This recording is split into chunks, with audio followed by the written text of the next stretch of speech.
En una tierra donde el silencio era ley y el miedo caminaba por las calles, nació un niño que algún día se atrevería a desafiar al poder más temido de su tiempo. Eran tiempos oscuros en Venezuela. El 22 de febrero de 1908, en el pequeño pueblo de Guatire, mientras el país permanecía sometido al puño férreo de la dictadura de Juan Vicente Gómez, vino al mundo un niño destinado a romper el ciclo del autoritarismo militar que dominaba la nación desde hacía décadas. Nadie podía imaginar que aquel recién nacido, en medio de un clima de censura, persecuciones y obediencia forzada, crecería para convertirse en uno de los mayores defensores de la institucionalidad democrática venezolana. Su nombre era Rómulo Ernesto Betancur Bello.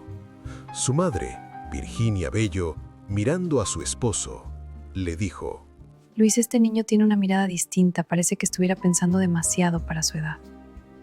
Por su lado, el padre Luis Betancourt, tranquilo, responde: Que piense, Virginia. Venezuela necesitará hombres que piensen, no solo que obedezcan. La familia Betancourt era de clase media. No vivían en la miseria, pero tampoco en la abundancia. Las mudanzas eran frecuentes, las dificultades económicas constantes, y siempre vivían con miedo. El pequeño Rómulo creció escuchando en voz baja conversaciones sobre presos políticos, exiliados y opositores perseguidos por el régimen. Aprendió pronto que opinar podía costar la libertad. Rómulo, en su adolescencia, inquieto, pregunta: ¿Por qué nadie puede criticar al gobierno? ¿Por qué todo lo decide un solo hombre? Esas preguntas no eran simples inquietudes juveniles. Eran el germen de una vocación política. En la década de 1920, la ciudad de Caracas se había convertido en el epicentro del despertar político juvenil. En sus aulas resonaban debates sobre libertad y justicia, especialmente en la histórica Universidad Central de Venezuela, donde una nueva generación de estudiantes comenzaba a cuestionar abiertamente el orden dictatorial que dominaba el país. Allí, entre pasillos cargados de tensión y esperanza, se forjaban las ideas que marcarían el rumbo político de Venezuela. Cierto día, mientras se encontraba en la universidad, un compañero de estudio le dice: Rómulo, si firmamos este manifiesto contra Gómez, nos van a expulsar. Mientras Rómulo, decidido, le dice: Peor sería quedarnos calladas. El silencio también es una forma de complicidad. Participó activamente en la llamada Generación del 28, movimiento estudiantil que desafió abiertamente la dictadura. La respuesta fue inmediata: persecución, cárcel y finalmente el exilio. El joven rebelde abandonó Venezuela, pero no sus ideas. Costa Rica, Colombia y varias islas del Caribe se convirtieron en las estaciones forzadas de su destierro. Lejos de su patria, el exilio no representó un tiempo de descanso ni de resignación. Fue, por el contrario, una etapa intensa de aprendizaje, reflexión y maduración política. En tierras extranjeras, cada reunión, cada lectura y cada debate fueron moldeando su pensamiento y transformando al joven perseguido en un líder con visión continental. Mientras Rómulo se encontraba exiliado en Costa Rica, un amigo costarricense le pregunta: Rómulo, ¿aún crees en la revolución radical? Sí, más que nunca. Ten cuidado. Y además, creo en la justicia social, pero sin democracia no hay libertad verdadera. En esos años evolucionó ideológicamente. Se acercó a la socialdemocracia, estudió economía, historia y teoría política de manera autodidacta.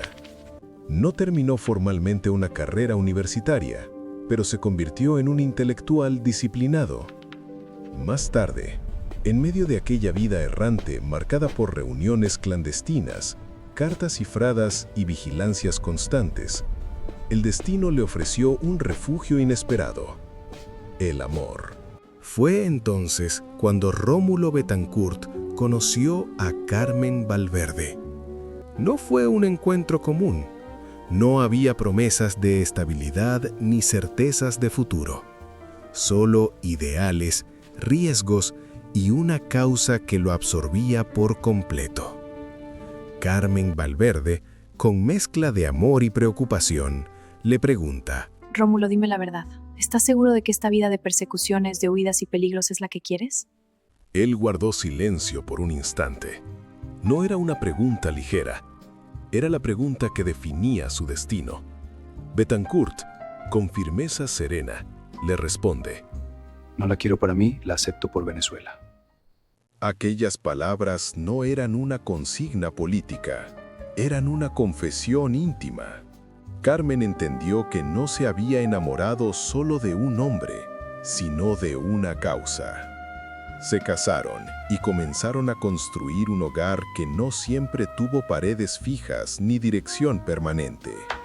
Su casa no se medía por ladrillos, sino por la fortaleza del vínculo que los mantenía unidos en medio de la incertidumbre.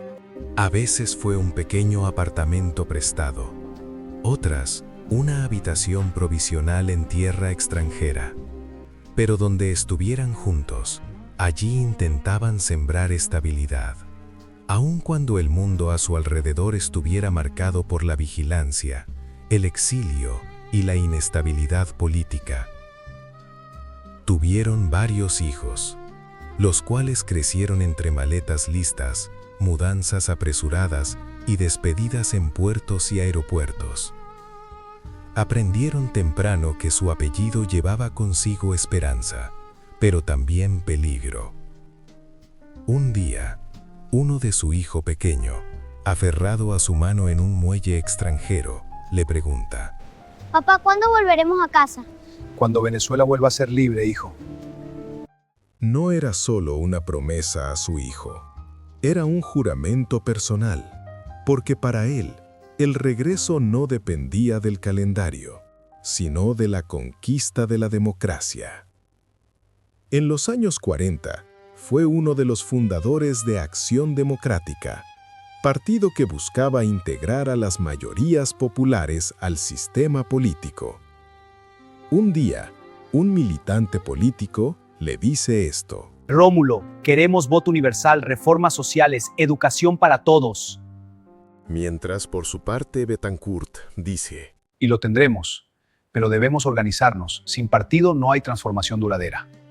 En 1945, Rómulo Betancourt participó en el derrocamiento del presidente Isaías Medina Angarita.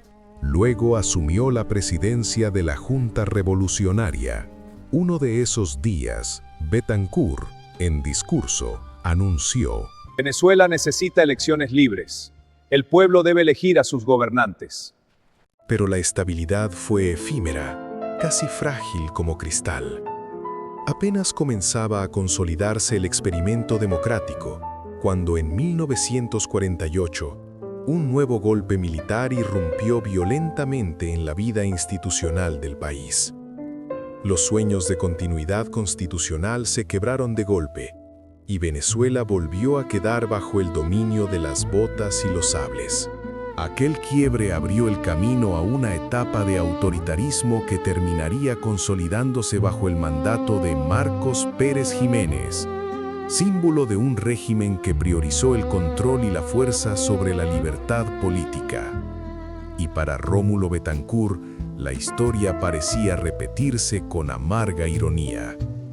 Otra vez las maletas, otra vez las despedidas, otra vez el exilio. Enero de 1958. La dictadura cae. El país respira esperanza. Después de años de represión militar, el régimen autoritario de Marcos Pérez Jiménez finalmente se derrumba en enero de 1958, y Venezuela vivió uno de sus momentos más esperanzadores del siglo XX. La caída del dictador en la rebelión del 23 de enero abrió las puertas a la libertad y al retorno de las instituciones civiles. En las calles de Caracas, una multitud emocionada y fervorosa clamaba a una sola voz: Betancourt bajando del avión. Emocionado le dice: Gracias, pueblo de Venezuela. Juntos construiremos el futuro. El grito no era casualidad. Rómulo Betancourt, símbolo de la resistencia democrática, había regresado al país tras años de exilio y luchas políticas. Con el respaldo de Acción Democrática y tras un proceso electoral histórico, las primeras elecciones libres después del fin de la dictadura, Betancourt ganó la presidencia el 7 de diciembre de 1958, obteniendo casi el 49% de los votos emitidos. El 13 de febrero de 1959, asumió oficialmente como presidente constitucional de Venezuela, marcando un hito. Era el primer mandatario en más de 3 décadas en completar un período constitucional. Pero, aunque la esperanza vibraba en el aire y el pueblo celebraba, el camino por delante era arduo y frágil. Gobernar una nación que recién escapaba de una dictadura implicaba enfrentar tensiones políticas, conspiraciones, movimientos insurgentes, retos económicos y presiones tanto internas como externas. La reconstrucción democrática apenas comenzaba. Era el 24 de junio de 1960, en el Paseo Los Próceres, en Caracas. Día del Ejército Nacional. El sol caía implacable sobre el asfalto mientras avanzan las unidades militares en desfile solemne. En la tribuna oficial, el presidente Rómulo Betancourt saluda con serenidad. El protocolo transcurre con aparente normalidad. Pero la tensión política del país late bajo la superficie. De pronto, una explosión brutal desgarra el aire. El estruendo sacude la avenida, rompe los vidrios, paraliza los corazones. El vehículo presidencial es alcanzado por un coche bomba. Fuego, humo espeso y gritos que se mezclan con el caos. Las llamas envuelven el automóvil. El calor es insoportable y la escena es dantesca.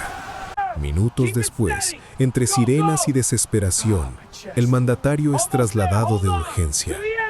En el hospital, un médico, con voz tensa, examinando las heridas, dijo: Tiene quemaduras en las manos profundas. Es un milagro que esté vivo. Las manos, las mismas con las que firmaban decretos y sostenía el rumbo institucional del país, ahora estaban marcadas por el fuego. A pesar del dolor, Betancourt pidió hablar y, con voz firme, contenida pero inquebrantable, dijo: No detendrán la democracia con bombas. No fue una frase improvisada, fue una declaración de principios. El atentado, vinculado a intereses dictatoriales externos que veían en Venezuela un peligroso ejemplo democrático para la región, buscaba sembrar miedo y desestabilizar al gobierno civil. Pero produjo el efecto contrario. Las imágenes del presidente con las manos vendadas recorrieron el país.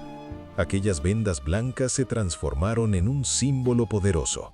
La democracia venezolana estaba herida, pero seguía viva. Y él también. Mientras los ecos del atentado aún resonaban en Caracas, el presidente y su gabinete enfrentaron nuevos dilemas que trascendían las fronteras de Venezuela. En una sala formal del Palacio de Miraflores, el canciller se acercó con un pliego diplomático en la mano y una pregunta que pesaba como una sentencia. Mirando a Betancourt, tenso pero respetuoso, le pregunta: Presidente, ¿reconoceremos al nuevo gobierno militar que ha surgido en la región? Betancourt, levantando la mirada, con voz firme y clara, responde: No, Venezuela no legitimará dictaduras. La democracia debe defenderse en casa y en América Latina.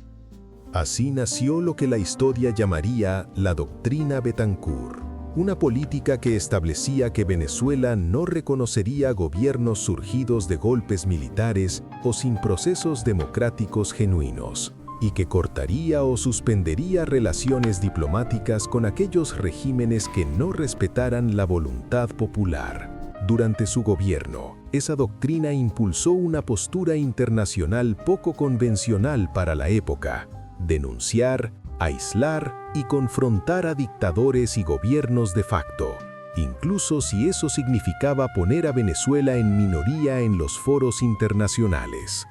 Pero para Betancur, la democracia no era una opción negociable. Era la única forma legítima de gobierno que merecía ser defendida, tanto dentro como fuera de Venezuela. Tras entregar el poder en 1964, Rómulo Betancur se retiró de la política activa con la misma determinación con que la había defendido. Durante esos años, Betancur no se alejó del todo del pensamiento político. Escribió memorias, publicó ensayos y ofreció su visión sobre la democracia y los desafíos de América Latina. Pero con el paso del tiempo, la salud comenzó a debilitarse. El hombre que había sobrevivido a persecuciones, atentados y exilios, enfrentó ahora un enemigo implacable: el deterioro físico inevitable de la edad. Nueva York, 28 de septiembre de 1981. En una habitación del Doctor's Hospital, los monitores hablaban en un idioma que ya nadie quería escuchar. Un médico, con voz grave, dijo: La condición de salud del paciente ha empeorado. Rómulo Betancourt murió por causas naturales, tras un progresivo deterioro físico.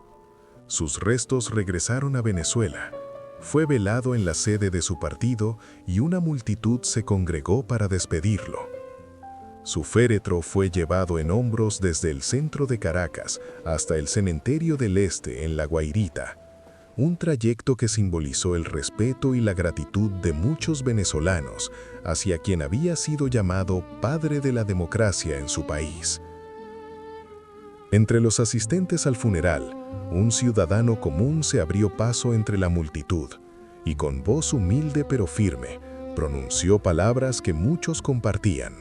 Dijo: No fue perfecto, pero defendió la democracia, cuando más frágil era. Esas palabras no solo cerraron un acto fúnebre, sino que encapsularon el significado de una vida dedicada a la lucha por la libertad, aun cuando esa lucha implicara renuncias, riesgos y un permanente desplazamiento entre patrias y exilios. Rómulo Betancourt fue polémico, firme y a veces implacable. Sus decisiones generaron adversarios y críticas, pero su mayor obra fue demostrar que el poder civil podía sostenerse frente al militarismo. Rómulo Betancourt dijo: La democracia no es un regalo, es una conquista diaria.